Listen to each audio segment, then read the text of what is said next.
This Justice Department is deeply committed to racial justice and racial equity, and ensuring that we have environmental justice for vulnerable communities is a part of that work. You know, every now and then you'll run into somebody who's completely black-pilled and tell you stupid things like voting doesn't matter, we can't vote our way out of this. I want you to know that that human being is the former assistant AG. That human being worked inside of the Justice Department, and now she doesn't. Now she's been replaced by one of the most wonderful, hardworking people I know on our side, Harmeet Dhillon, U.S. Assistant Attorney General at the Civil Rights Division. A slight improvement over that moron. Harmeet, is that lady, is all that stuff still going on, or has there been some changes at the DOJ? I felt like well, thanks for having me, Jesse. You know, environmental justice, what is that even? I don't even know what that is. We don't have that department here in the Civil Rights Division anymore. And our mission, like if you were to do a headline, is civil rights for all Americans. What a radical concept, yet a simple one encapsulated in our Constitution. And that is what we're aiming for here. I mean, how much, and I understand that you have to probably be pretty selective about what you say, but how much of this filth did you find when you finally sat down at that desk and started going through the personnel and the cases and things? Was it just horrifying? Well, you know, Jesse, actually the personnel is the biggest problem, and they were kind of on autopilot. So we had some lawyers here for 30 and 40 and even one over 50 years. And they basically were cranking out whatever left-wing stuff they wanted to do, no matter who was the president. So under the first Trump administration, pretty much the same stuff went on as under the Obama administration, because the personnel were the same and there wasn't the political will at the top to change it. And all of that changed with the second coming of the President Trump administration. And Pam Bondi has been a great leader. And I've basically been given free rein to implement the changes that were necessary. And so when I came in my second week in April, I came in and I sort of told all of the lawyers here that whatever they were doing before, they needed to, you know, kind of take a pause. And we're going to be taking our cues from both our federal civil rights laws and the Constitution, but also the president's executive orders. That actually caused more than 200 attorneys to quit here in the Civil Rights Division. Like half of the people quit. And that was a fundamental sea change that I think is, I mean, it is the type of change you probably have never seen in this Civil Rights Division. And so, yeah, we have radically changed the Civil Rights Division to reconfigure it to work for all Americans. And it's going to take a while for that to ever be turned around, I think. And I hope it never gets turned around, because that's what we should be doing here at the DOJ.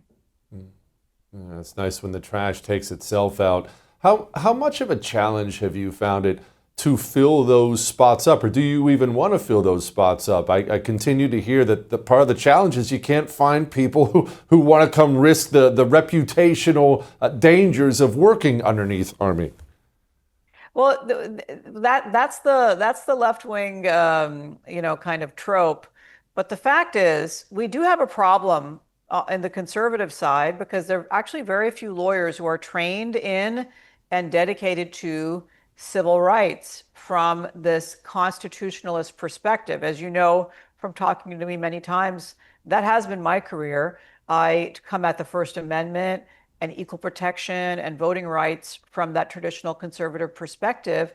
But they're, you know, like your average, like we have a Federalist Society big meeting coming up this week. And most of the lawyers are going to come in and they're like, you know, pulling down big salaries, representing polluters and, you know, whatever, big corporations, napalm manufacturers, what have you. And they, you know, like, they pay this tax to come to the FedSoc, and they're going to feel good about themselves for like 2 days and go back to doing their, you know, lucrative jobs, not doing any good for Americans. I have given that lecture to a lot of young people. Some of them heard it, and some of them came to work for me, and we need more of them to hear that. This is an opportunity, a once-in-a-generation opportunity to come in and help right the ship of state and change your country for the better. It is totally worth it. It is fun. We are having laughs and fun and zeal, and we get up every morning and are excited about what we do.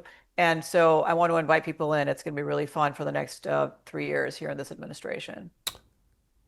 Speaking of young people, how do we root, and I know it's a long, long slog, I expect you to do it in a year. How do we root the DEI filth out of our university system? It's just so poisonous that our higher education system tries to destroy young minds instead of building them and teaching them how to think. How do we root that out? Can it even be done? Well, it can be done and it must be done, and this administration is doing it. But let me give you some perspective. So there are 6,000 plus institutions of higher learning in the United States that are getting federal funding. Just about every single one, except for Hillsdale, is getting federal funding. Okay, so that's like the scope. Now, in my first week in office, I sent letters to 50, the top 50 schools, and then I added in the top law schools and the top medical schools. Only 75 schools or so, maybe 80 schools now have gotten letters from me. We aimed at the top. And our theory is if we can catalyze change in those schools, it's going to flow downhill. And here's what I can report to you like 7.5 months into this job, which is that the public schools are actually kind of riding the ship themselves, particularly in purple or red states. They are eager to prove to us that they are not doing this stuff anymore. UNC, for example, has really been very proactive. UVA reached a landmark settlement with the Department of Justice. I was pretty hard on them. I'm an alumnus of UVA Law School. We had a lot of complaints, and they heard it. They hired a good president, and they have fixed a lot of the problems. Not all of them, but they're working on them. Now, some of these other institutions, Columbia, we did a landmark deal with them. Harvard, still talking to Harvard, hoping to land the plane over there. And I do think that we're making these changes, but ultimately, the money is what matters. And so President Trump has been willing to take a hard line here and say what the law says, which is you don't get federal funding if you violate federal law. And the United States Supreme Court, in two important decisions, has given us a guideline of what that is. Students for Fair Admissions, which everyone's familiar with about admissions into schools, and then Ames versus Ohio about hiring, which says that white people don't have a higher standard to prove discrimination than blacks or other minorities. And so we are seeing the writing on the wall, and we are enforcing those laws. And I think by the end of this administration, you will see permanent changes in these institutions. You are already seeing them. Talk to me about election integrity. I know this is something you're looking into. You're not at all dismissive of it. We don't traffic in bonkers theories here, but people think about 2020, myself included, and it looks dirty. It looks terrible. There are a lot of things that the American people deserve an explanation for. What's coming? Is anything coming? Well, Jesse, it was dirty. I was a lawyer for the president at that time in the campaign, and we were working hard, on these issues, and in 2024 as well. And so I saw some crazy things happen in 2020, and COVID was used as an excuse to permanently change our voting laws in so many ways and just bastardize them in a way that's inconsistent with the Constitution. The Constitution says that only state legislatures can pass election laws, yet you saw a state Supreme Court in Pennsylvania, you saw state attorneys general in some of these swing states just make up their own laws and pass them. This is illegal. Are we ever going to see accountability? Well, my office has sent a letter to Fulton County, Georgia, demanding under our authority under the Civil Rights Act on behalf of the Attorney General, the ballots that were being sequestered there during litigation. And we're going to take a look at those. We're going to get those, and we're going to see what happened in Fulton County, Georgia. We're looking at some theories regarding some other jurisdictions as well, where they simply blatantly violated their own state laws regarding these elections. I do think it's important that we have sort of a truth telling as to what happened so that it's never repeated. Today is an election day here, and DOJ sent civil rights lawyers into Passaic County, New Jersey, and into 5 counties in California. I just had a briefing from one of my lawyers in the field, who's one of my senior lawyers here. I think it's very important that all Americans feel confident in the outcome of our elections. We are kind of far away from that, to be very frank. There need to be some changes. There need to be some, I mean, after today, after what I heard, some of the things I heard, there's going to be some legal action from the Department of Justice on some of these issues.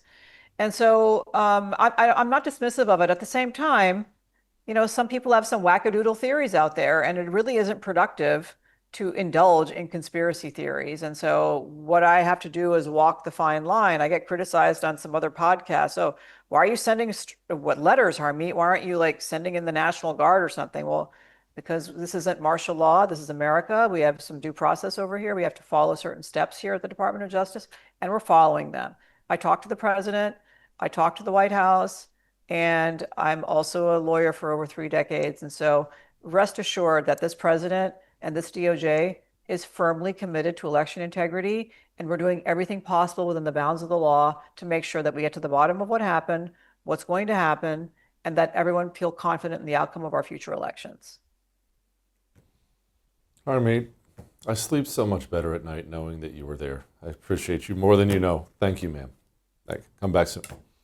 I would thank you for coming to my YouTube channel, but I know how brilliant it is, and I know you love it here. So subscribe and watch. We're going to start really ramping things up and putting some funny stuff, some interesting stuff out there, some collaborations. Either way, my YouTube channel is officially the place to be. So stick around.